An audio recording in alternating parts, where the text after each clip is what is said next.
ចង់ដឹងអត់ថានៅក្នុងនេះតើជាអ្វីចឹងតាមដានអ្នកគ្នាហើយទាយឲ្យត្រូវមកហើយ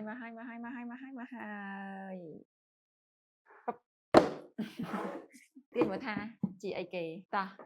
មកជាមួយនឹងខ្យងប៉ារ៉ាគេគេហៅថាកែវធំកែវក៏ព្រីមៀមក្របខ្យងក៏ព្រីមៀមក្របខ្យងគឺធំមែនតើតោះចាំមក review ជាមួយមីទាំងអស់គ្នាណាតោះចឹងថ្ងៃហ្នឹងម៉ាមីមកញ៉ាំជាមួយនឹងខ្យងប៉ារ៉ាទឹកស៊ីអ៊ីវអូនិយាយពីក្របធំណាក្របប៉ុណ្ណាណៃនេះសាច់ឡើងលៀនហ្មង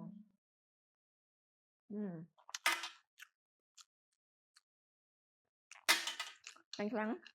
ពេលកៅវែងចឹងតប្រើឈើចាក់វែងមិន